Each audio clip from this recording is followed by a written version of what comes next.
Hello and welcome back to the She Invest podcast with your hosts. I am Allie Fugit. And I'm your host, Carrie Douglas.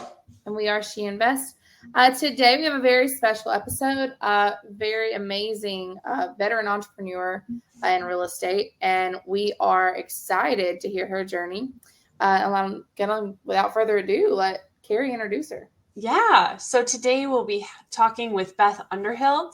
Beth is the founder of Lifestyle Equities Group and Lifestyle Ventures, and she's the CMO of MTN Investment Group. She's active in construction and real estate for 20 plus years. She has redeveloped over $5 million in single family homes, as well as assisted in the construction of over $35 million in outdoor living spaces. Currently, she is the co-GP on 500 plus multifamily units, 126 bed student housing property. She holds equity in a hotel in Panama, hosts an Airbnb arbitrage, and has more properties and hotels under contract. As an entrepreneur for over 25 years, Beth has mastered the areas of finance, marketing, and client relations. Her extensive background in real estate and construction is the driving force behind her passion to ensure individuals and families have a safe, functional, and loving place to call home or to vacation. What an inspiring bio. I'm so excited to talk with you. That sounds like who I want to be when I grow up. So I'm so excited to chat with you. I love it. I love every bit of it. So we're going to dive into some questions. Absolutely. So how did you decide to get into real estate investing in the first place?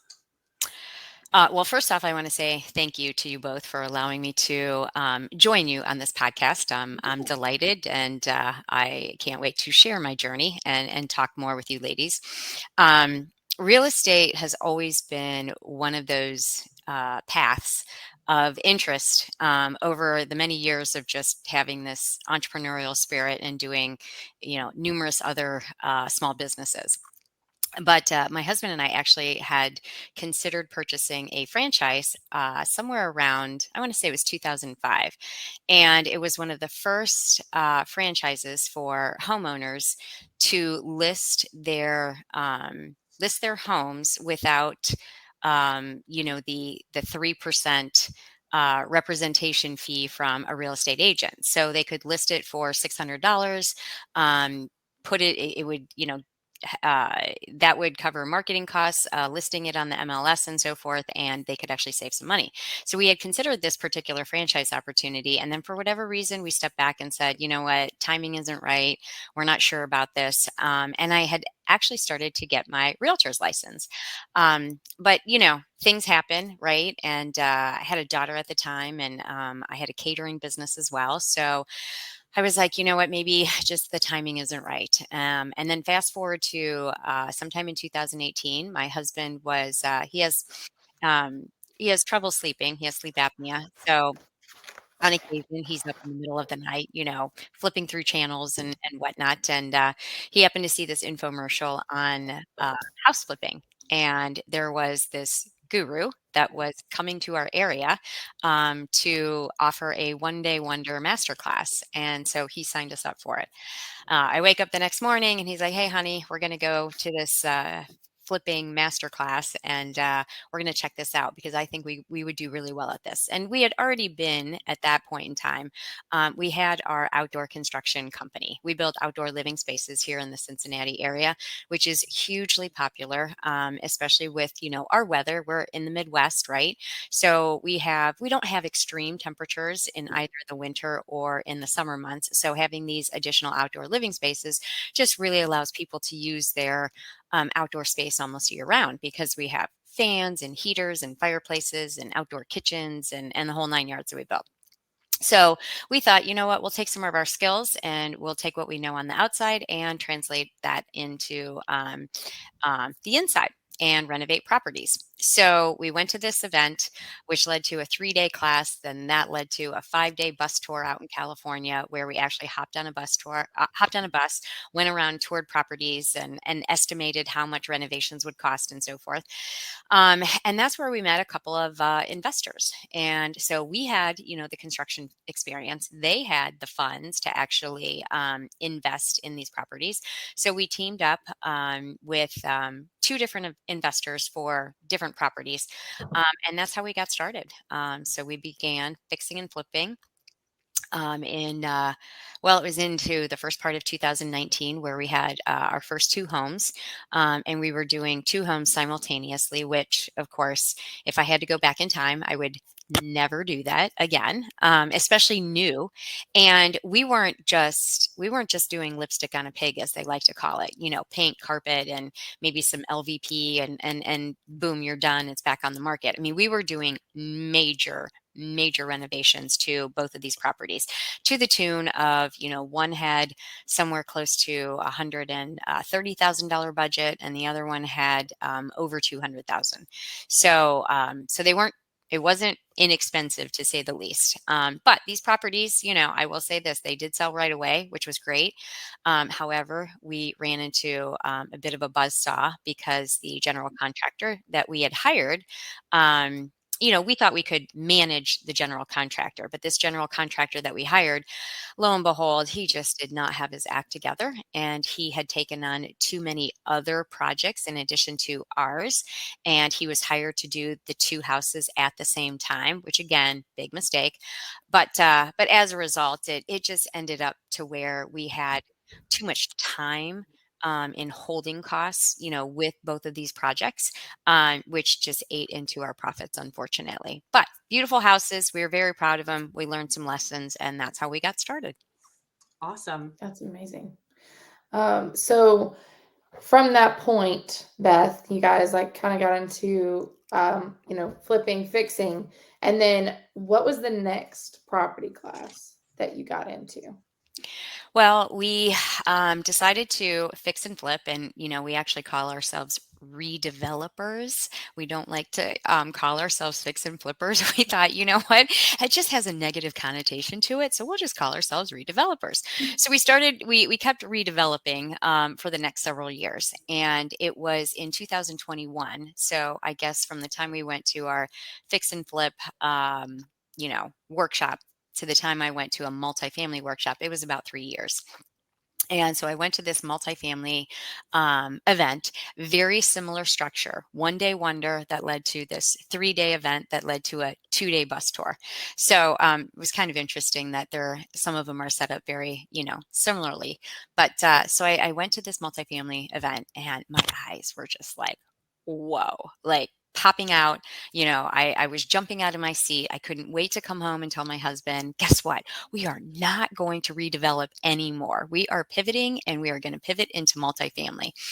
So after that event, I hopped on Facebook and started joining just every single group that was out there, right? And that's, I think, even how I became connected with Allie, as a matter of fact, just through Facebook groups, Facebook itself. So connected through Facebook and met some wonderful people and created a ton of partnerships. And some of those partnerships led to sourcing deals for hotel conversions, sourcing deals for multifamily, and sourcing deals for hotels. So, and hotels not to convert, but actually hotels to purchase. So as a result, I ended up then in a partnership with a hotel in Panama, Central America. I happened upon a group that was newly forming that was looking to take down both multifamily and student housing deals. And so I became the CMO, the Chief Marketing Officer for this particular group. And then I was sourcing deals for hotel conversions, and we had several that were on the verge of actually coming to fruition. But for whatever reason, we know all how deals work sometime in this space. Just when you think you have a deal, you don't. So. Amen to that. I don't know about, I know Carrie and I, we were talking about, yesterday when we were prepping for today. I just want to know more about the student housing. I don't know about Carrie, but I am Yeah. so interested in that. It's like, in here we talk a lot about, Carrie and I are both in hotel deals. we talk a lot about short-term rentals just because that's the background again that we're coming from just in our current season. But I'd love to know, like, can you just like walk us through like what do those deals look like, and what is the equity structure in that, or are people looking more for a return of cash on that? Like, can you talk to us about those deals? Yeah, absolutely. So, our student housing properties, first off, the ones that we have purchased, gone after, are Class A properties. So they are newer builds, which is, of importance to us, which means that there's going to be less maintenance, over the life of what we might hold it.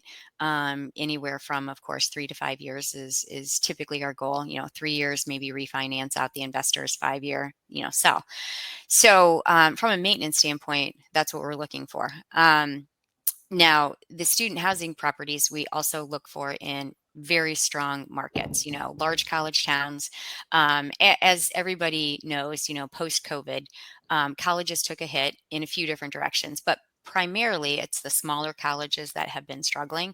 Now, I know for myself and from, the experience I have just sending a daughter last year to her freshman year at the University of Kentucky, they didn't have enough housing for all of the freshmen, the incoming freshmen. And the same was true. We live here in Cincinnati, Ohio. The same was true for the University of Cincinnati. So many of her friends at the University of Cincinnati actually were living in apartments off campus already. So that's where, an operator like ourselves comes into play for these off campus student housing properties that are very close to campus. Obviously that's key. Newer builds, developers who maybe have been holding on to these properties and have leased them up, but maybe haven't pushed rents over the years and are ready to just move on from the properties. They're not property managers. They don't want to necessarily hold these for a long period of time. So that's where we're coming in. And based off of our relationships that we have someone that's part of our team that spent 18 years with Landmark Properties, which is one of the largest student housing property developers and property managers. And so from that, we have this pipeline of potential opportunities. And, we've been able to pick and choose some really sweet ones. But we're getting great returns, 18% IRR, 7-8% cash on cash. The thing that we love about these is that they're cash flowing from day one. So our investors are getting distributions immediately. And what investor doesn't want to put their money in, close on a property, and then after the first or second quarter of, fully holding this property, they're actually seeing money, right? That doesn't typically happen, especially with value adds. And that's the beautiful thing that we love about them. Now, the other thing I absolutely love is, guess who's paying for, the lease? Guess who's signing on the dotted line? Guess whose social security number is the one that, we're securing? It is mom and dad, or, whomever. But it's generally not the college student. It's an adult, and therefore the security on it is sometimes even greater than, what you might have for a typical multifamily property. So, so again, so many benefits to it. And when you're buying Class A properties, generally speaking, it's not. And if you ever remember the movie Animal House, most people tend to think of Animal House and they're like, oh my gosh, my property's going to be destroyed. That's not what's happening on these properties. They're Class A properties. The students are taking, good care of them. They're educated. It just, they speak for themselves. So anyways, that's why we love them. And that's why we're going after more. Yeah, I'm sorry. I have another question just on that. So when you're evaluating these properties, right? And I'd love to know, just because I'd be so interested to get into this property class. Um, Tell me about how you're evaluating what the students pay, because I know when I was in college, like rent for these types of properties were way more than rent for, if I was to go out and just find an apartment or whatever that was farther away from campus. So how do you guys evaluate that, and where did you learn to evaluate that? Well, again, a lot of it's coming from just the seasoned individual that's part of our team who spent 18 years with Landmark. So he knows property values. He knows, what we can do as far as pushing rents and so forth. And here's the thing: when you have a property that is close proximity to campus, people are willing to pay more because guess what you don't have to do? You have a car, right? And the car is maybe to drive to go get groceries. Who wants to worry about hopping in their car to go drive to campus to try and find a parking spot when they can just take their two little legs and walk to campus and be on there in a very short period of time? I remember for me, when I lived further away from campus, it was such a pain to always make sure I got to campus in time, fighting traffic, and then therefore looking for a parking space and not having to worry about parking tickets. So, one of the things that I remember for one of our deals, which is in Tennessee, just outside of Nashville, one of our partners was actually touring the property, and he was speaking with one of the students who was actually leasing an apartment from this particular property that we are about to close on. And he was talking, and they're an athlete, right? And this athlete was like, this is just way too easy. I walk right across the street. I'm on campus. I can get to everything. He goes, I am saving so much money in parking fees, parking tickets, and just not having to worry about paying. I know for my daughter, for instance, it's $350 to park her car on campus, right? These kids don't have always, and parents don't want to pay $350 for stuff like that. And so if you can save money, awesome. But really it's the proximity that, will allow people to say like, yeah, I'm willing to pay a little bit more. And honestly, with all of the amenities that that some of these properties offer, it's, and you should see these properties. I mean, when I went to school, we had the bunk beds, right? There's no more bunk beds. I mean, one property in particular was we have cottage houses, right? These cottage houses allow for 4, 5, 6 people to live in it. They each have their own bedroom, their own bathroom, Whoa. and these bed and bathrooms, granite countertops in the kitchen, stainless steel appliances, a living room and a kitchen like you would expect to see on Love It or List It from Hillary, just amazing looking properties, very yeah, just beautiful. So they're kind of getting that home feel, right? And being able to kind of be someplace home away from home without the dorm feel, so to speak. And they love it, right? So yeah, I mean, and we know some of the properties that we've inherited, we can push these rents because that's what the developer is just interested in leasing it up. He wants it to make it look good. He wants it to be, 100% occupied or as close to 100% occupancy as possible, so that when he turns around to sell it, it's going to look like a good buy. But he hasn't pushed the rents as a result, and that's what we're able to come in and do. Some of our rents, for instance, on another property we're looking at, $300 to $400 below market rent of what other people are paying. And that's the value add right there. Who needs to actually go in and do, anything else, especially when you have a brand new property? Yeah. That's And awesome. so I'm so sorry, Carrie. I didn't mean- No, I was just saying that's really, really smart. I love it. Awesome. Yeah. Is there a certain criteria that you're looking? I know you talked about like new build and stuff, but like so far as like room count, amenities that are offered, like do you guys have a certain thing in your buy box that that you want to stick with your brand, so to speak? Like I know that some student housing around the college that we're at, is exactly like what you're saying. They're more like the cottages, but the little development also offers like a pool or a volleyball court or things like that. So are there certain things in your buy box, such as room count, again, amenities, things like that, that you're looking for, your team's looking for, that gets you guys the most value?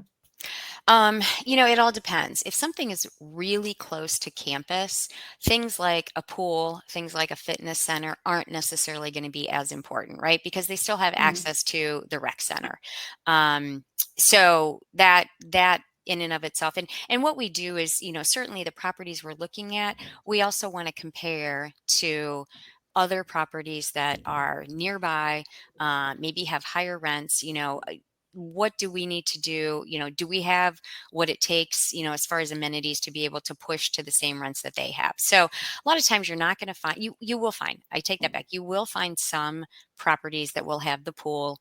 But generally speaking, I would say that they're typically maybe a little further away from campus. They might have a nicer fitness facility. Some of ours have these really nice outdoor spaces where, you can grill, you can host a party, things like that, a clubhouse and whatnot. But I mean, student housing, you're not expecting to have those amenities as you would if you were maybe a young professional looking at, Mhm. an apartment community and so forth. So they're just not as expected, if that makes sense. I mean, really for Yeah. us, we're looking at, the buildings themselves. Yes, number of units is important. Of course, we want to have over 100 beds at least to make it worth our while.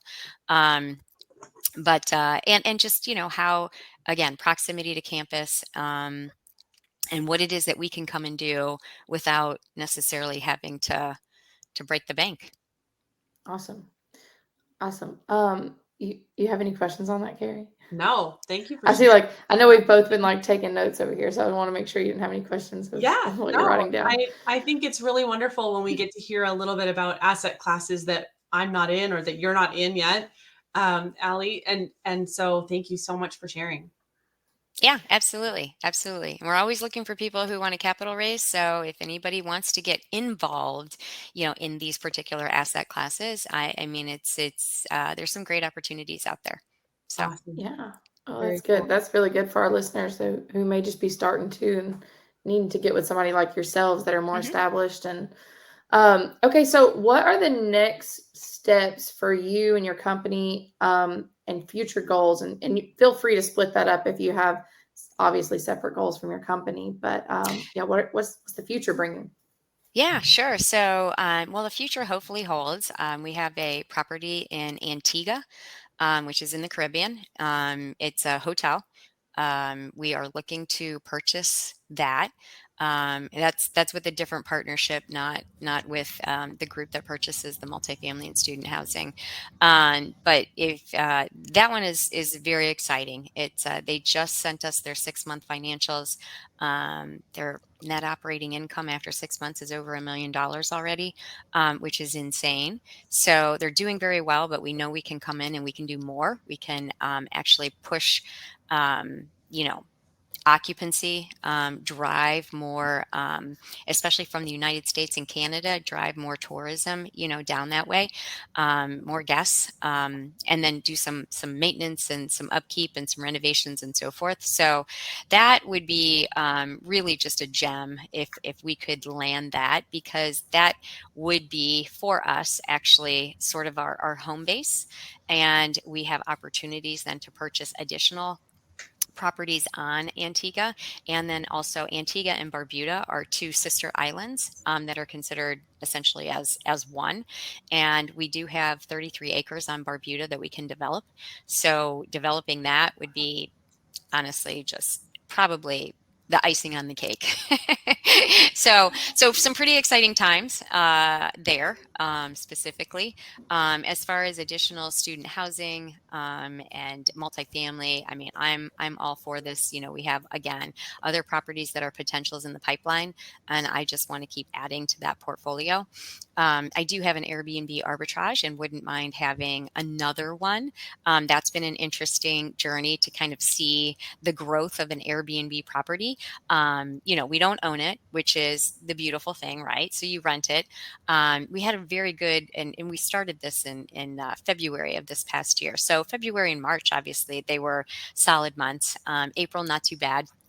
And then you hit these summer months, right? And this happens to be in South Florida. So you're kind of like, is anybody even going to want to rent this in the summer months? And amazingly so, we didn't have a too bad of a July and not too bad of an August, actually. I think we've rented about 15 out of the 30 days for each of them, which, being a newer property, but we're finally up to 24 reviews. And so, it's my understanding reviews can make a huge difference. And we're still finalizing the licensing for it. And so once we're able to do that, we can put it on something beyond Airbnb, like VRBO and so forth. And that'll just attract, more, hopefully more potential guests. But growing that has been just a really interesting process. And so wouldn't mind having one or two more of those in some other strategic locations, not necessarily South Florida. And then I have a separate partnership with potentially assisted living facility. So that would, senior housing is one of those asset classes, property types that really there's just a lot happening, with it. And I visited this particular property back in late June, and the owner, who has done a wonderful job of renovating it. He's in his 80s, and he's like, I'm just, I don't want to. I don't want to be the one to operate this. So that's where we may come in and take that over. So, I've got a lot of irons in the fire right now, and I'm hoping that each one of them, again, I'd rather have more irons in the fire and know that something's going to drop rather than to just focus on one thing and hope, that it will happen. So I feel like that my chances, if I have 25% here and 25% there and 25% there and 25% there, it's 100%, right? And maybe 50% of it will come to fruition, which is better than nothing. So that's awesome. Well, Yeah, very good. And that's part of what we were hoping you would touch on a little bit, is just your diversified portfolio and how, like, having those different irons in the fire can be really beneficial in terms of exactly what you said. Like, if you've put all your eggs in one basket and it doesn't happen, now you're kind of starting over, right? Mm-hmm. That's not what you have going on. That's so great. Thank you for sharing that. Yeah, you're welcome. And, really it sort of just happened to me. It wasn't anything that, and it was really a result of when I look back at my journey, and when I started just joining Facebook groups and so forth and making connections. I made connections with so many different people that were doing different things. And I thought to myself, I don't know that I necessarily want to limit myself to just one thing, especially, and I'm a hospitality lover. So that's where like the Airbnb comes into play, and the hotels. I used to work in the hotel industry. I've been in restaurants, managing and whatnot. So, so understanding and knowing all of that, and then of course, if you have hotels everywhere, right, you could just get to go visit all these fun places. So that's where my thinking was at. But, just making sure that, I guess, the strategic alliances, I didn't want to shut any of them off and say, oh, I'm sorry, I can't help you out, or, oh, I'm sorry, I don't want to be part of it, because, as long as I'm aligning myself with people that maybe know what they need to know, and I am able to then, start to learn more.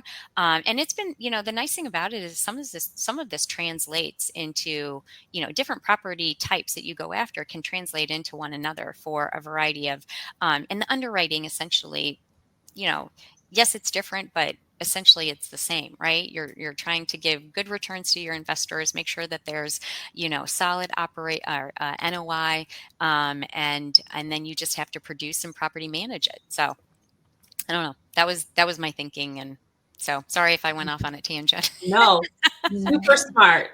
I love it. Actually, a Facebook comment just came in. They love that, and they said it can be overwhelming, but if you break it into silos, then watch each of them, and it can work very well. So Absolutely. Great point. It's totally relatable. I know for a lot of us, and I love that we get the opportunity to talk to people like you that are doing this, because like Carrie and I have had multiple conversations about this exact thing. And like, some people can definitely say like, oh, just like stick to the one thing that you're good at. But I feel like in the industry that we're in, the one thing is just real estate. And if you know real estate, then you can diversify, right? And real estate is going to be very similar no matter what asset class you go to. So I think that's the beauty as well, of the industry that we're in.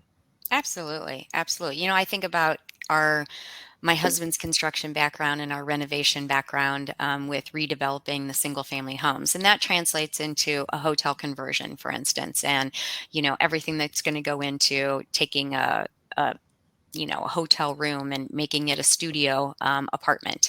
Same thing with the Airbnb arbitrage. We had to go in and decorate it. We had to buy furniture. What are we going to need? What are we going to, what's the list of that someone's, so, and then even with our hotel in Antigua that we'll be doing renovations for, all of our eyes putting onto it. So, a lot of translatable skills over different property types. And I think for me, there's just no fear in jumping in and just making it happen, right? I mean, why not?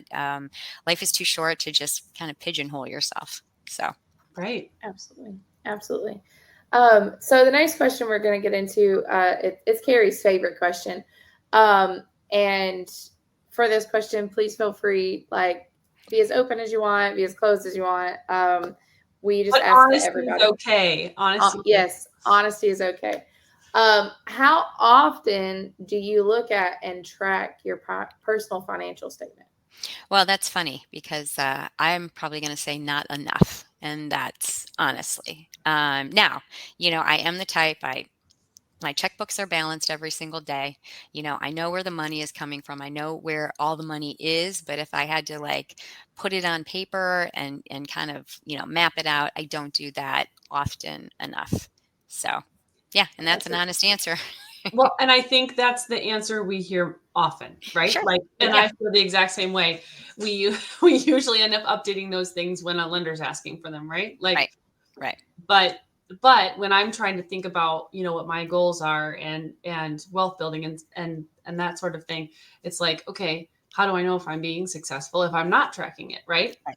Right. So that's why we try to ask people who are successful in this space what they're doing, because I want to make sure, that I'm doing what I should be doing, right? Sure. So Yeah. thank you for your honesty though. Absolutely. I Yeah. remember one person who many, many years ago had said to me, he goes, I know how successful I am um, if I have money in my bank account. And I was like, okay, maybe that's one way of measuring it. Everybody measures it differently, right? Right. So, I mean, for me, I think at some point, yes, putting all my assets, I mean, we were about to close on several different assets. After that, I'd love to put it all on paper and see how it plays out, how it maps out. But I haven't done that. So it's something that, I need to do amongst, everything else that's going on.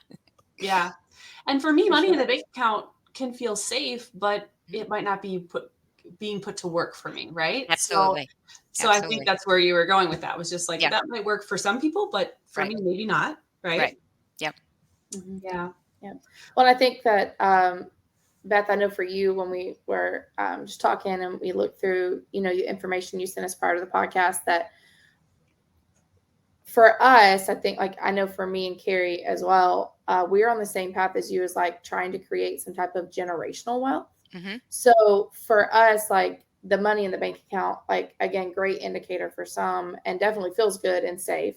But is that a true indicator of the wealth that we're trying to build? And No. like, and how do we track that? And we know that we are, right. We all know that we're on the right track because we are essentially collecting these properties and collecting equity in these deals. But it's just like staying on top and tracking to make sure that we're aligned with that goal of Hmm. creating some type of generational wealth as we move forward. Right. Right. Yeah. Okay. So what would you have done differently on this journey, knowing what you know today?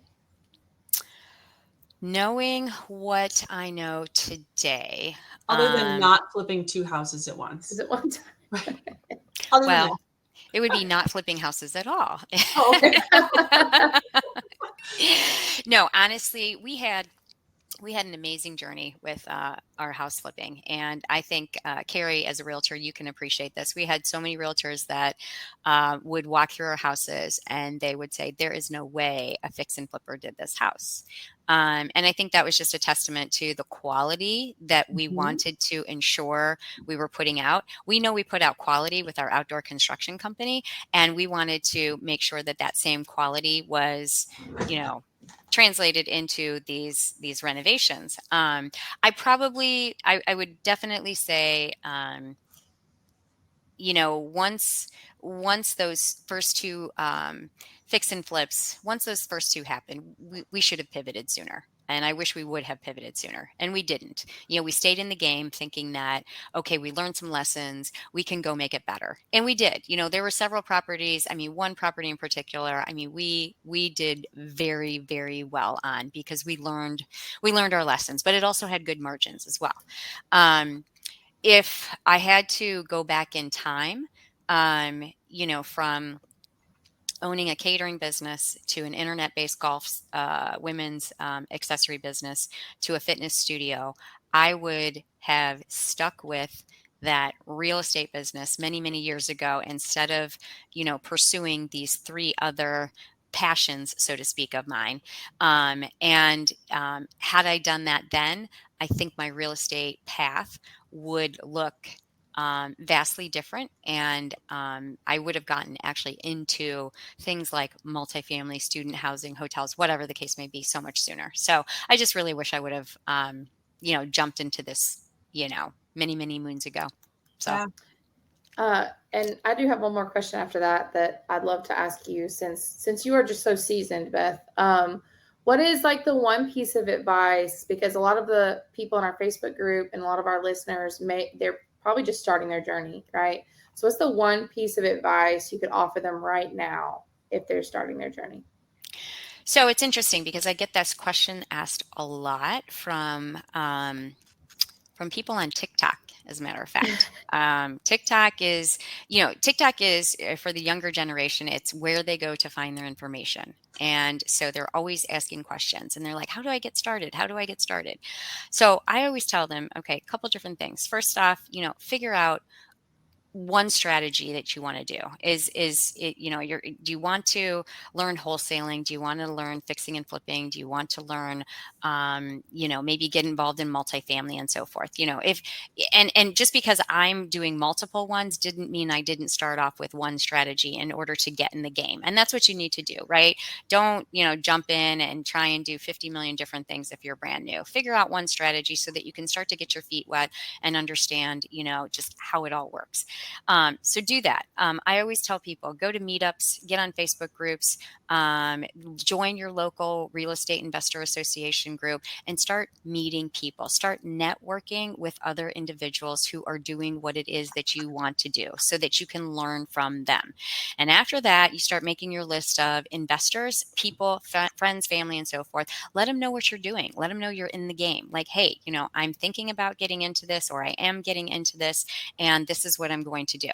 And find a mentor. If it's through a Facebook group, don't pay though, 40,000, 50,000 for a mentor. Just find somebody that can just kind of help you along. And I do this all the time. People, again, through TikTok, they're always emailing me questions, and I'll take 15 minutes and I tell them I'll hop on a phone call with you for free, 15 minutes, not, just to kind of give you some guidance so that you can, get going in the right direction.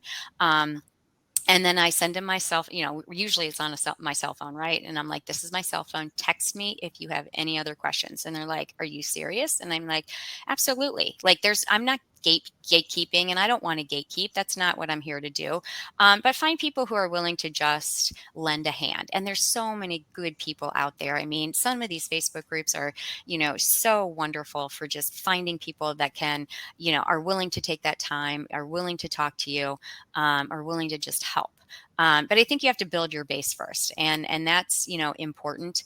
And starting to just kind of understand the game and network with people and talk is just crucial. And don't be afraid. I know sometimes it can feel intimidating, but if you let people know that, hey, I am new to this, they're fine with that. We're all new to something, right? At some point. I mean, Carrie, you were new to being a realtor at some point, right? And somebody was probably kind enough to show you the ropes. And it's the same thing. It's just like starting a new job. It's going to feel like a mountain at first to climb, but it gets easier over time. I mean, that's just what I typically tell people. No, I love that. That's great advice. All right. Well, we have one last question, but before we ask that question, can you please share with our listeners where they can connect with you and find more information about your company? Sure. So as you can see here or there, Lifestyle Equities Group, lifestyleequitiesgroup.com. You can, that's my website. So you can go there, learn a little bit more about me. You can text me, 513-470-1078. You can follow me on Instagram and TikTok at Investing with Beth. And let's see where else. I guess that's really about it. I mean, I'm on LinkedIn, Beth Underhill. Feel free to connect with me there. And you can always friend request me on Facebook as well. So yeah, that's where. Awesome. I love that, Beth. I love how willing you are to just help people. And I know that like Kyle and I have connected with you on different things and bounced ideas. And so thank you for that. And thank you for always being so willing to help everybody no matter what point they're on their journey. Sure. So, what is the most exciting thing you have done on this investing journey? Most exciting thing I have done. Well, that's a really good question, to be honest with you. I mean, I am proud of many of our fix and flips, but I would say that probably the most exciting thing is, last year was my first, so it was my first syndication. And I, had never been involved from, the side of where, like, the back end of it, where everything is happening behind the scenes, right, to get it to close. And those months of September through December were some pretty amazing times for me, only because I learned so much being hands-on that I never would have learned otherwise from any sort of program whatsoever, right? I'm the type that learns from doing it, like actually physically having to do it. And this is one thing I want to figure out how to help more people, with, is like going through the process. So I was tasked with, okay, well, we need a pitch deck. I'm like, oh, okay, I guess I got to come up with a pitch deck, right? So I come up with this pitch deck. I mean, obviously it was refined, but I was like really proud of the end result. And then it was, oh, well, we have all these investors who have to sign subscription agreements and do this and that. Oh, okay. Well, there was another thing. I was like, okay, I guess I'm, wearing this hat now. Then we had a brand new portal we were using. Nobody knew how to use it, right? So it was like, Beth, can you just learn how to use this and figure this out and get our investment up on there? And I'm like, okay, so we go through this whole process, right? We end up closing on this deal, and then it comes time for things like distributions. I'm like, okay, well, how do we handle this? And it's like, okay, here it is. And then it's K1 time, right? And Beth, can you handle the K1s? Okay, here we go again. So I'm like, I've gone from being this chief marketing officer to chief cook and bottle washer, which is fine, but that's what you do as a team, right? Somebody has to pick up where sometimes people don't have the capacity to do. And so for me, I think the exciting part has been the fact that I've been able to learn hands-on. So it's like learning hands-on on a job, and I've gotten paid for it, right? I've gotten paid for it by having equity in a property, getting paid an acquisition fee, and then being able to say, like, hey, I'm pretty proud of, all of the pieces that I helped to put in place in order to make that deal happen. And we're using some of those very same pieces, like the template for our pitch decks for other deals going forward, or the portal or the processes and so forth. And so I was able to build a company, help build and be the foundation for a company. And I think that's been exciting. It's been something that, as an entrepreneur, I love building companies, and I've built, several of them. But for real estate, just being able to say, like, hey, I did that. And nobody can take that away from you. So Yeah. very cool. Awesome. What a great answer. Like, something definitely that you should be proud of. So exciting. Yes. Yes. And I agree. I am, my firm belief is always stay a student, Beth. So I love that that's the most exciting point for you, was just like the learning experience. So Yep, absolutely. that's great. Well, we appreciate you today, Beth. And this has been so wonderful just to get to know you more and hear your journey. And I know that we've gotten a ton of value. I know that Carrie and I now can go back and actually talk about the student housing piece specifically that we had questions about. So we appreciate that. We appreciate the knowledge that you bring. And we look forward to having you on another time to get an update on Antigua, because I'm super excited to hear about that as it comes to fruition. So am I. Yeah. Yes. Yes. Well, thank you. And we will see you guys next week on She Invests. Thanks a lot. Thanks for listening. Thank you. Bye.